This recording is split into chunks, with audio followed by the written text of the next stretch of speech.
Left my husband because he emptied my savings while I was pregnant. Then years later he married a rich woman and plotting to take her money, so I warned her but she called me jealous. I, 32F, met Greg, 37M, 6 years ago at a local coffee shop where he worked as a barista. We started talking after I became a regular customer. Each morning, I ordered the same drink, a medium latte with an extra shot, and Greg would remember my order before I reached the counter. He drew small designs in the foam, sometimes a leaf, other times a heart. After about 2 weeks of these interactions, he asked for my number. We started dating the following weekend. Our first few dates were simple, we split the bills, which seemed fair. Greg asked me out frequently, and I enjoyed his company. He had a way of making ordinary activities feel special, like turning a regular walk in the park into an impromptu photography session where he'd use his phone to capture the perfect light on my face. As we grew closer, Greg shared stories about his difficult upbringing. His father abandoned the family when Greg was young, leaving him and his mother struggling financially. They'd moved between apartments 6 times before he finished high school, sometimes staying with relatives when money was particularly tight. Greg explained how he dreamed of becoming a professional photographer but never had the resources to pursue it seriously. He showed me some of his work on his phone, landscapes and street photography that showed genuine talent. After dating for 3 months, Greg suggested moving in together. His lease was ending, and he claimed his landlord was raising the rent beyond what he could afford on a barista's salary. Looking back, this was too fast, but I was caught up in the relationship and agreed. We found a 2-bedroom apartment closer to my office, and Greg relocated his minimal belongings in a single afternoon. Once we were living together, Greg quit his job at the coffee shop to focus on building his photography portfolio. I supported his ambition and started covering more of our expenses. Greg occasionally got photography gigs, a friend's engagement photos, a local restaurant's menu items, a neighborhood pet portrait day, but clients rarely hired him twice. When I asked why, Greg would blame unreasonable expectations or claim the clients didn't understand artistic vision. The small amounts he earned disappeared quickly, some to his mother, the rest on gadgets or eating out. Once, he spent an entire $400 payment on a vintage camera lens that he insisted was an investment. He used it twice before it sat collecting dust on our bookshelf. I noticed Greg spending more time playing video games and less time on photography. He would start gaming sessions in the morning after I left for work and still be in the same position when I returned 10 hours later. I'd come home from my job to find unwashed dishes piled in the sink, laundry untouched, and mail unopened. When I mentioned the mess, Greg would say he was exhausted from editing photos all day or mentally drained from networking with potential clients. The first time I asked to see the editing work he'd done, Greg became defensive and accused me of not trusting him. After that, I stopped asking for evidence of his work. I'd point out job postings for photographers or even barista positions, but he'd dismiss them with excuses like the pay is insulting or the commute is too long. One particular opportunity at a local studio seemed perfect. They needed someone for weekend wedding shoots, but Greg claimed the owner had a bad reputation and he wouldn't compromise his artistic integrity. Greg's mother Sandra came to visit occasionally. She was a thin woman with perpetually narrowed eyes who clearly disliked me from the start. She would inspect our apartment, running her finger along surfaces, checking for dust and rearranging items in our kitchen cabinets without asking. When I mentioned Greg's lack of contribution to our household, Sandra defended him fiercely. "You don't understand how an artist's mind works," she said. "Greg needs freedom to create." His father never understood that either. When I suggested she could help with his expenses if she felt that way, Sandra attacked me for being materialistic and unsupportive. She reminded me that she had raised Greg alone and made sacrifices I couldn't comprehend.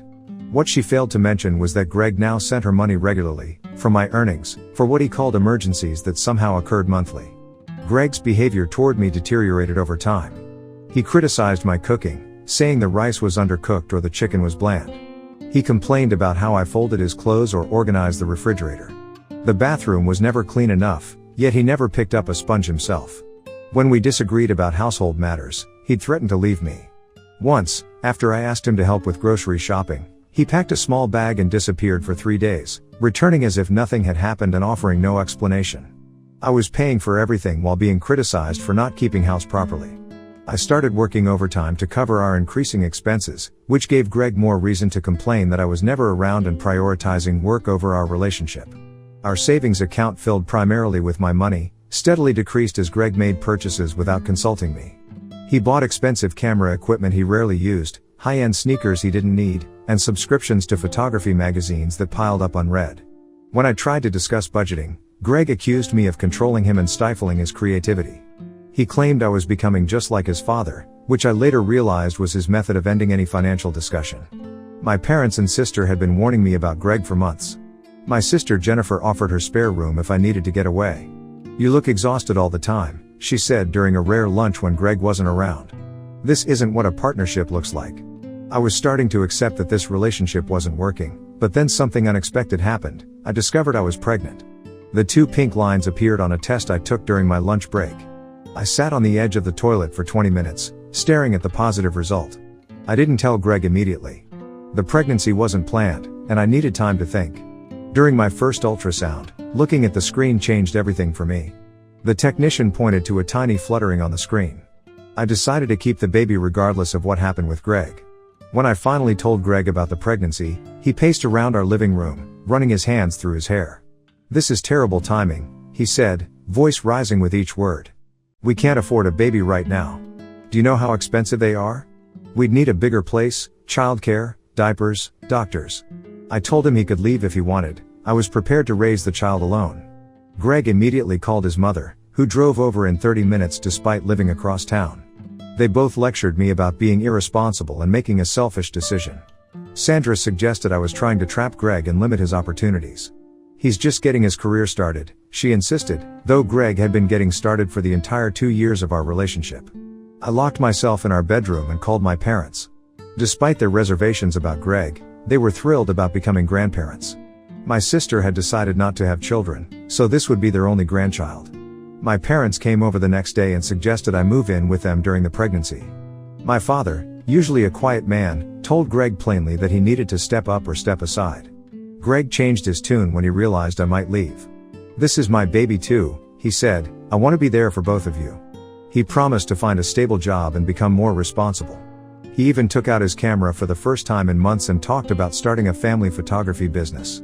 Against my better judgment and my parents' advice, I decided to give him another chance. To Greg's credit, he found work at an office supply store within 2 weeks. He complained daily about his supervisor and coworkers, describing minor workplace conflicts as if they were epic betrayals. He hated the uniform, the hours, the customers, and especially the expectation that he arrive on time. Still, at least he was contributing financially. During this time, I noticed how often Greg's family members asked him for money. His mother needed new tires, his cousin couldn't make rent, his uncle needed dental work. The requests always came with detailed stories of hardship and promises to repay that never materialized. Greg never refused them, which meant I still covered most of our household expenses. He would hand over his entire paycheck sometimes, leaving nothing for our rent or utilities. After one particularly expensive loan to his cousin, which I knew would never be repaid, I refused to cover Greg's car payment. The finance company called our apartment for 3 straight days before sending a repossession notice. The car nearly got repossessed before Greg finally understood he couldn't keep giving money away. He reduced his handouts, though his mother remained the exception. Sandra still received money whenever she asked, regardless of our own financial situation. Once Greg maintained steady employment for a few months, we decided to get married before the baby arrived. My pregnancy was showing, and Greg suddenly became concerned about what people would think if we weren't married when the baby came. We had a small ceremony at my parents' church, which my father paid for. My best friend decorated the reception hall with flowers from her garden to save money. Throughout the wedding, Sandra complained about everything. The venue was too small, the food was mediocre, my dress wasn't traditional enough. She told several guests that I trapped her son by getting pregnant. She inspected the gift table multiple times, commenting on how modest the presents were. When my uncle overheard her telling a cousin that I had planned the whole pregnancy, an argument broke out, and my father asked Sandra to leave. Greg tried to defend his mother, but my father stood firm, saying it was his dime and his daughter's day. Sandra sent me a lengthy text message the next day calling me manipulative and claiming I was trying to separate Greg from his family. She wrote that I would never be good enough for her son and that she saw through my scheme from the beginning. When I showed Greg the message, he shrugged and said I should have been more accommodating to his mother at our wedding. "She's sensitive," he explained. "You need to understand her better." I dropped the subject to keep peace in our new marriage. As my due date approached, I prepared the nursery alone. Greg claimed he was too busy to help assemble the crib or organize baby clothes.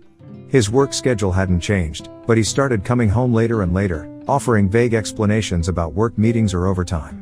The apartment remained in the same state I left it each morning, suggesting he came home just before I did. When I went into labor 3 weeks before my due date, Greg didn't answer his phone. I called repeatedly while timing contractions that were coming 5 minutes apart. After trying him for an hour, I called my parents, who rushed me to the hospital. My mother stayed with me in the delivery room while my father kept trying to reach Greg. Greg finally showed up 4 hours after our daughter Lily was born. He arrived without flowers or any acknowledgement of having missed the birth. His shirt was wrinkled, and he smelled faintly of beer. He claimed he'd been in a work meeting and hadn't checked his phone. I reminded him that I had told him about my contractions that morning, but he dismissed my concerns, saying I always had my parents as backup. "Your mother was there," he said. "That's more important for a woman anyway." I told Greg to leave the hospital room. My father followed him out to talk. When it was time for discharge, my father suggested I stay with my parents for a while, and I agreed. The thought of managing a newborn while dealing with Greg's indifference seemed impossible. My father went to our apartment to pack some of my things and found Greg in his pajamas playing video games at 2 p.m. on a weekday. Our apartment was strewn with fast food containers and unwashed clothes. When questioned about not being at work, Greg admitted he'd been fired 3 months earlier for repeatedly showing up late. He'd been pretending to go to work while actually spending his days at his cousin's apartment.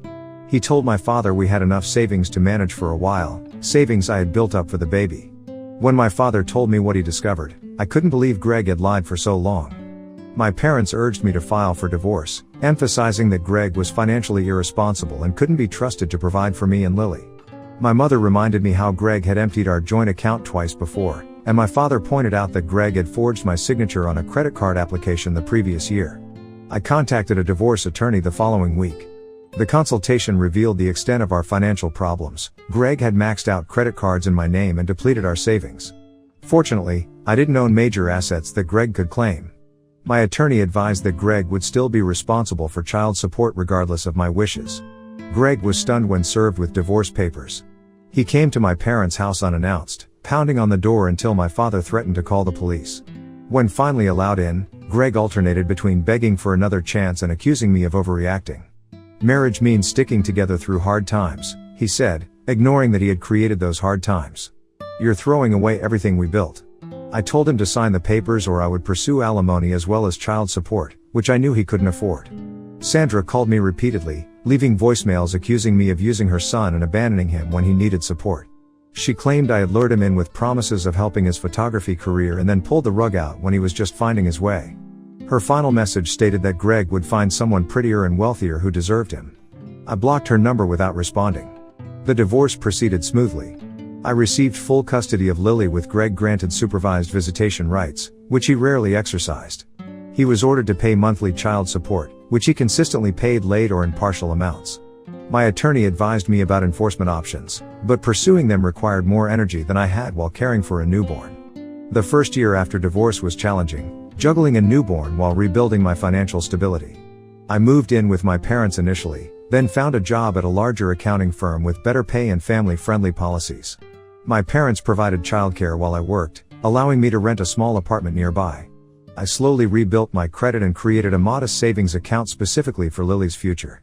5 years passed. Lily grew into a bright, energetic kindergartner who loved dinosaurs and could already read simple books. Greg occasionally remembered to send birthday cards and would sometimes ask for photos.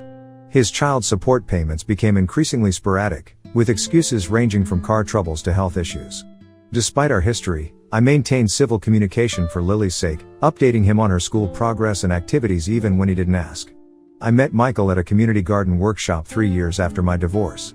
We were assigned as partners to build a raised vegetable bed, and his methodical approach to measuring and constructing the frame impressed me.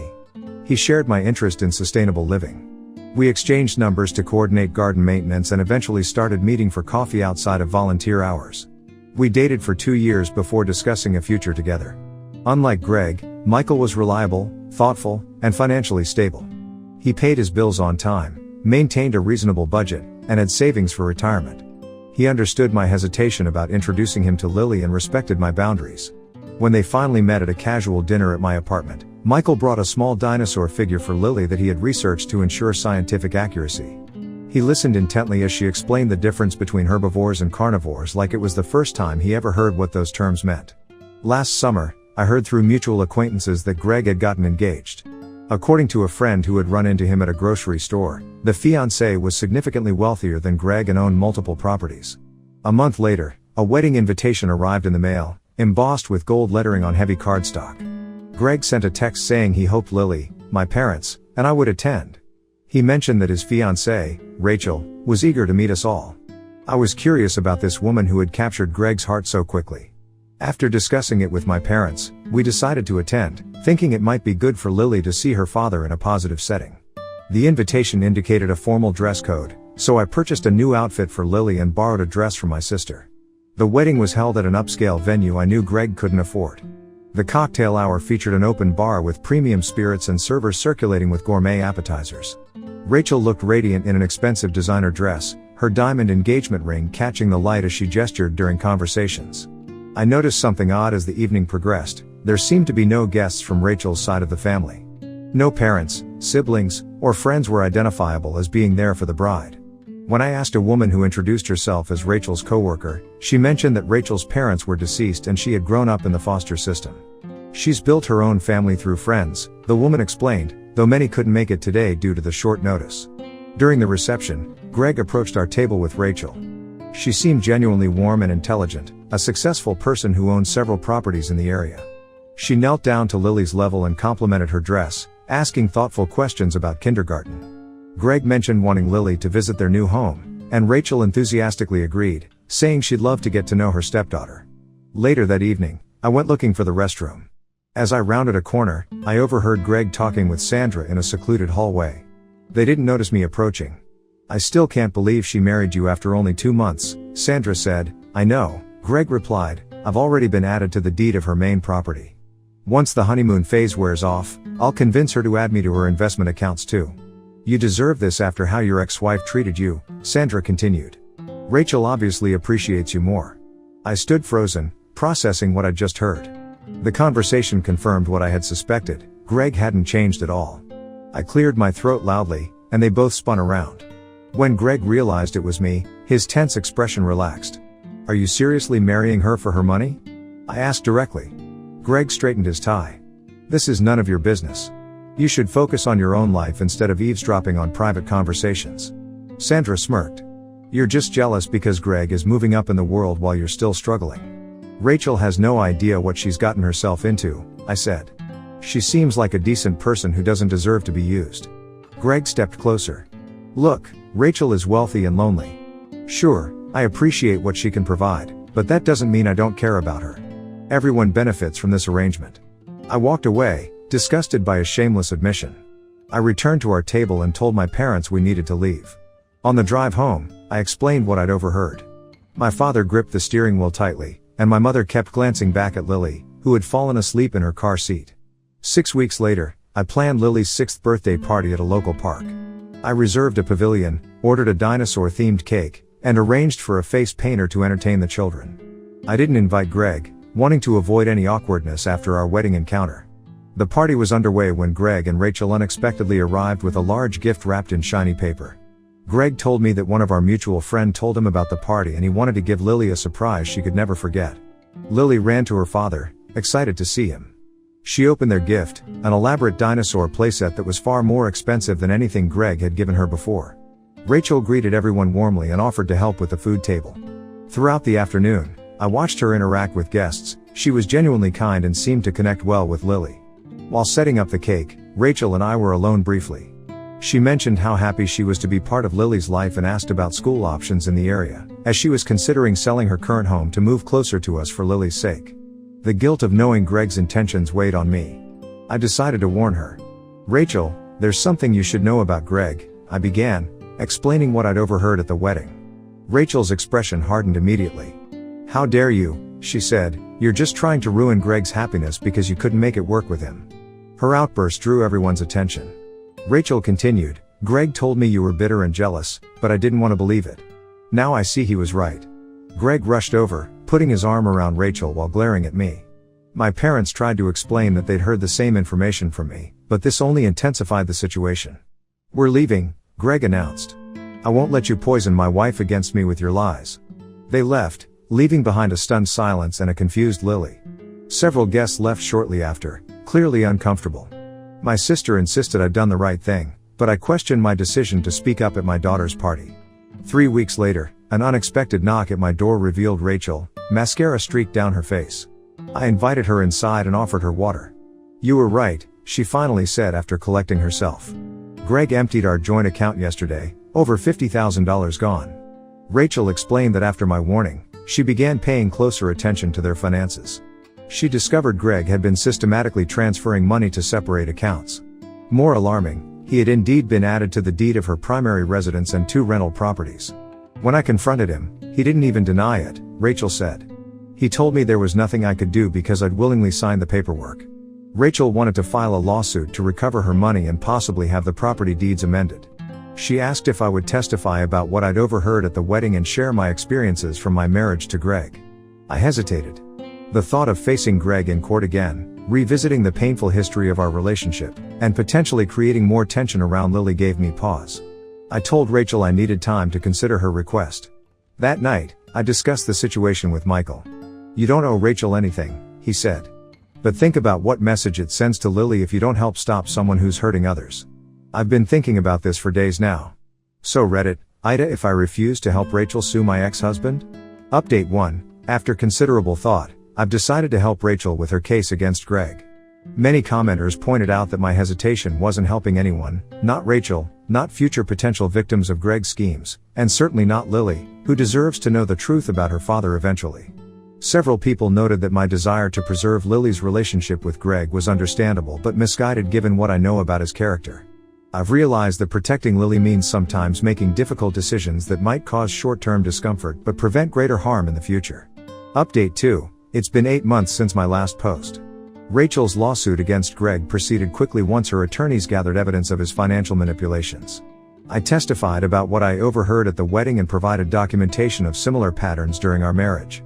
The judge ruled in Rachel's favor, ordering Greg to return all misappropriated funds and removing his name from her property deeds. She was able to avoid paying him any settlement money by proving fraudulent intent. Through this process, Rachel and I have developed an unexpected friendship. She's apologized multiple times for her reaction at Lily's birthday party, and I've assured her anyone might have responded similarly when confronted with such accusations about their new spouse. On a personal note, Michael asked me to move in with him last month. We're taking this step carefully, with Lily's adjustment as our primary concern. So far, she seems excited about the change and has bonded well with Michael, who takes genuine interest in her school projects and hobbies. My parents, who were understandably wary of any new relationship after what happened with Greg, have welcomed Michael into the family after seeing how consistently he shows up for both Lily and me. Greg and Sandra have been notably absent since the court case. Word of Greg's actions has spread through our social circle, and many former friends have distanced themselves from him. I've heard he's moved to another state, possibly to escape the reputation he's earned here. Update 3. It's been nearly a year since everything happened with Rachel's lawsuit. Life has settled into a new, more stable rhythm. Michael and I have been living together for 8 months now, and watching him with Lily continues to confirm I made the right decision. Unlike Greg, Michael participates equally in household responsibilities without being asked. He helps Lily with homework, makes dinner several nights a week, and remembers important details about school events and doctor appointments. Lily is thriving in first grade. Her teacher reports she's reading above grade level and shows particular aptitude for science. She makes friends easily and has developed healthy confidence. Recently, she asked why she doesn't see her father anymore. I explained in age-appropriate terms that sometimes grown-ups make choices that aren't safe or kind, and part of my job as her mother is to protect her from people who might not treat her well, even if those people are family. I reassured her that she has many people who love her dependably, me, her grandparents, Michael, and others. I've maintained my friendship with Rachel, who has rebuilt her life impressively. She's become more cautious with new relationships but hasn't lost her fundamental warmth and optimism. As for Greg, I've heard through mutual acquaintances that he's working at a car dealership in a neighboring state and living with his mother. He occasionally sends messages asking about Lily, but hasn't made any real effort to be part of her life. I'm no longer actively angry about what happened with Greg. The experience taught me valuable lessons about recognizing warning signs early and trusting my instincts. More importantly, it led me to where I am now, in a healthy relationship, raising a wonderful daughter, and finally feeling like my life is moving forward on solid ground.